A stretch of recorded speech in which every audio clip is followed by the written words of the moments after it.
नमस्कार. आता आपलं चाललेलं आहे भ्रामरी. मागच्या एपिसोडमध्ये मी तुम्हाला सांगितलं की भ्रामरी करताना डोळ्यावर हात ठेवून, पण नाही, काही लोकांना डोळ्यावर हात ठेवून नको असतो, पण स्वतःवर पूर्ण विश्वास आहे. मी डोळे बंद करून करू शकतो, मी बंद करून करू शकते. तर डोळे बंद करून ताठ बसून चेहऱ्यावर हलकंसं हास्य ठेवून आपण प्रयत्न करूया.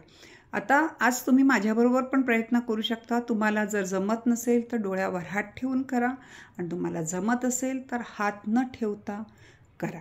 आज आपण प्रयत्न करूया 5 वेळेला करायचा. पण लक्षात ठेवा, प्रत्येक गुंजनानंतर दीर्घ श्वसन करून श्वास भरायचा आहे. तुमचा जर श्वास दीर्घ नसेल तर गुंजन मोठं होणार नाही. तुम्ही हलका हलका थोडासा श्वास भरला तर हलकं हलकं गुंजन होईल. तर तुमचा श्वास भरण्यावर तुमचा गुंजनाचा वेळ ठरलेला असतो. तर प्रयत्न करा माझ्या ह्याने यायचा. नाही जमलं, मी पण खूप मोठा घेणार नाही आहे. जेवढा सर्वसामान्यपणे 3-3.5 सेकंदाचं एक गुंजन होईल असा मी प्रयत्न करणार आहे. तर तुम्ही पण प्रयत्न करा माझ्याबरोबर करायचा. पहिल्यांदा डोळे बंद, पाठीचा कणा सरळ, चेहऱ्यावर हलकंसं हास्य, श्वास भरून घेतला. आता गुंजन सुरुवात करूया.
विश्राम.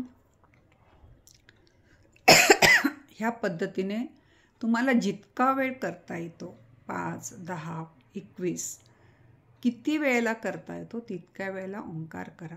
आणि अशा पद्धतीने ओंकार केल्यावर बघा, तुम्हाला स्वतःला एक जाणवेल. तुमच्या हृदयामध्ये जी धडधड वाढलेली असते किंवा जो चिडचिड असते ती सगळी एकदम शांत होते. मन हळूहळू शांत व्हायला खूप खूप उपयोगी असलेला हा भ्रामरी आहे. ज्या वेळेला तुम्हाला खरंच वेळ नाही, फक्त पण तुमच्या भावनेवर कंट्रोल करायचा आहे, अनुलोम विलोम केलं आहे, नुसतं भ्रामरी करून सुद्धा तुम्ही स्वतःला अजून शांत करू शकता. भ्रामरी, उद्गीत, प्रणव हे 3 एकत्र करायचे आहे. पण वेळेचं आपल्याला कधी कधी भान ठेवावं लागतं. आपल्याला तेवढा वेळ नाही आहे. तर नुसतं ओंकारचं भ्रामरी करून सुद्धा आपण स्वतःला शांत करू शकतो. अशा पद्धतीने तुम्ही स्वतःच्या मनावर, स्वतःच्या विचारावर, स्वतःच्या व्यवहारावर नियंत्रण आणता जगायला लागाल.